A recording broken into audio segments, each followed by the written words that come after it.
Hello 12th class, welcome back on साया commerce classes. सो 12th class मैं आपके सामने फिर हाजिर हूँ एक और न्यू वीडियो के साथ। सो लास्ट क्लास में हमने स्टार्ट किया था इकोनॉमिक्स के अंदर aggregate demand and related concept को। लास्ट क्लास में हमने समझ लिया था कि एग्रीगेट डिमांड क्या होता है, एग्रीगेट डिमांड के मीनिंग को समझा था, कंपोनेंट कौन कौन से होते हैं, टू सेक्टर मॉडल जो केन्जियन ने दिया था वो क्या होता है।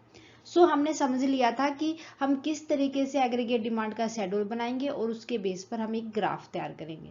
उम्मीद करती हूँ कि अगर आपको अच्छे से समझ आ गया होगा। अगर आपने अभी तक वो क्लास नहीं देखी है तो प्लीज स्टूडेंट्स प्लेलिस्ट में जाएं और देख लें, क्योंकि आज हम डिस्कस करने जा रहे हैं meaning of aggregate supply. Aggregate supply क्या होती है, देन हम पढ़ेंगे दो डेफिनेशन को जो आपके एग्जाम पॉइंट ऑफ व्यू से बहुत ही इंपॉर्टेंट होती हैं। देन हम देखेंगे कंपोनेंट ऑफ एग्रीगेट सप्लाई क्या होता है। फिर उसके बाद हम देखेंगे कि किस तरीके से हम सप्लाई करो तैयार करते हैं और एक किस तरीके से हम शेड्यूल तैयार करते हैं उसके लिए। ठीक है। सो ये पूरा का पूरा ऑल ओवर एक ग्राफ के थ्रू भी समझ लेंगे हम सारी चीजें कि एग्रीगेट सप्लाई क्या होता है, किस तरीके से हम उसको प्लॉट करके चलते हैं। ठीक है। सो देखते हैं aggregate supply. Aggregate supply simple बात है कि एक प्रोड्यूसर ने एक अकाउंटिंग ईयर के अंदर जितनी भी गुड्स और सर्विसेज बनाने का प्लान बनाया है वो एग्रीगेट सप्लाई कहलाती है। कि भाई जितना वो एक साल के अंदर प्रोडक्शन करेगा वही वो सप्लाई कर पाएगा टू ऑल द कंज्यूमर्स। ठीक है। In simple words, aggregate supply is the sum total of the value of goods and services that all production unit in an economy are planning to produce in an accounting year। मैंने बताया था कि एक producer जो अपने accounting year के अंदर planning करता है कि वो इतना टोटल प्रोडक्शन तैयार कर लेगा, सो वो होता है एग्रीगेट सप्लाई। ठीक है। जो एग्रीगेट सप्लाई होते हैं वो ऑलवेज भी इक्वल टू नेशनल इनकम।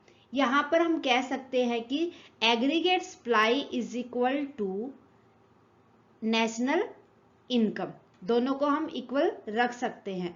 सो जहां पर भी हम फर्दर यूज करेंगे कि aggregate supply is equal to income होगा, इस तरीके से हम यूज करेंगे। ओके। फिर देखते हैं हम डेफिनेशन। अब देखेंगे दो डेफिनेशन। देखो, जरूरी नहीं कि आप दो ही एग्जाम के अंदर लिख के आओगे, लेकिन दो मिनिमम होनी चाहिए आपको याद।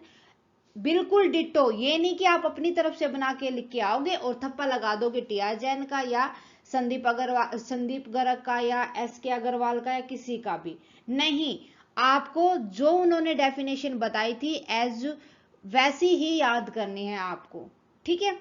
सो मिनिमम दो दो करोगे ही, लेकिन 3 या 4 तो आपको याद होनी ही चाहिए मेरे ख्याल से। अब देखते हैं टीआर जैन का क्या पॉइंट था फॉर एग्रीगेट सप्लाई। ये कहते हैं कि aggregate supply refer to flow of goods and services as planned by the producer during an accounting year. इनका कहना है कि एक अकाउंटिंग ईयर के अंदर जितना भी प्रोड्यूसर ने ये प्लान किया है कि वो कितनी गुड्स और सर्विसेज का फ्लो करेगा टू द कंज्यूमर, वही होता है एग्रीगेट सप्लाई। ठीक है, सही कहा इन्होंने। अब आगे देखते हैं, it is identical to the flow of income during an accounting year. इन्होंने एक बात और कही है, या तो आप देख लो कि कितनी गुड्स और सर्विसेज का प्लान बनाया है उन्होंने प्रोडक्शन के लिए, या आप देखो कि कितनी इनकम का फ्लो हुआ है एन अकाउंटिंग ईयर। ठीक है। अकाउंटिंग ईयर ही देखना है हमें, ये नहीं देखना कि आपको पिछले साल कितना हुआ था या आने वाले के लिए कितना प्लान बना, ना ना ना। जो अकाउंटिंग ईयर होता है उसी को कंसीडर करके चलते हैं। ठीक है।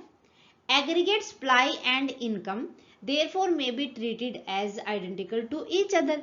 हमने लास्ट पेज पे पढ़ा था कि जो एग्रीगेट सप्लाई होती है वो इक्वल टू होती है नेशनल इनकम। तो इन्होंने कहा है कि हम एग्रीगेट सप्लाई और जो नेशनल इनकम होती है वो उनको एक दूसरे की जगह पर हम ट्रीटेड कर सकते हैं।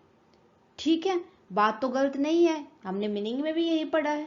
ठीक है। तो ये थी टीआर जैन की डेफिनेशन। अब हम देखेंगे एस के अग्रवाल का क्या पॉइंट है रिगार्डिंग एग्रीगेट सप्लाई। ये कहते हैं कि aggregate supply mean the value of final good and services planned to be produced by all the production unit in the economy taken together during a period। ये कहते हैं कि एक प्रोड्यूसर ने प्लान बनाया है कि वो एक अकाउंटिंग पीरियड के अंदर कितनी फाइनल गुड्स और सर्विसेज को की वैल्यूज को वो सप्लाई करेगा, इनका प्रोडक्शन करेगा। कि भाई ये नहीं कह रहे थे भाई हम प्लान बनाया कि हमने लगभग 1000 यूनिट हम प्रोडक्शन कर देंगे इस साल के अंदर, तो वही तो क्या होता है, एग्रीगेट सप्लाई होता है। भाई जितना वो प्रोडक्शन बनाएंगे, प्लान करेंगे, उतना ही तो वो पब्लिक को सप्लाई कर पाएंगे। ओके, तो यही होती है एग्रीगेट सप्लाई। सो आपको अच्छे से समझनी है दोनों डेफिनेशन, देन आपको याद करनी है। ठीक है, तो ये थी दो डेफिनेशन अलग अलग ऑथर्स की। अब देखते हैं कंपोनेंट क्या क्या होते हैं। कंपोनेंट ऑफ एग्रीगेट सप्लाई, भाई जो सप्लाई हम करते हैं मीन प्रोडक्शन करते हैं, प्रोडक्शन के अंदर हम देखते हैं कंजप्शन एंड सेविंग, है ना।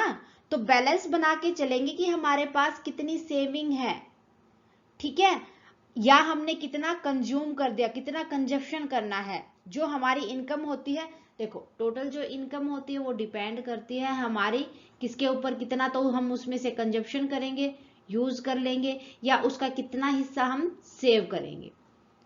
इन दो चीजों पे ही डिपेंड होती है। और हमने पढ़ा है कि जो एग्रीगेट सप्लाई होती है वो इक्वल टू नेशनल इनकम होती है। क्लियर है। तो यही तो हमने देखना, कंपोनेंट कौन कौन से हो गए यहाँ पर, एक सेविंग हो गया, एक कंजप्शन हो गया, सी एंड एस हो गया।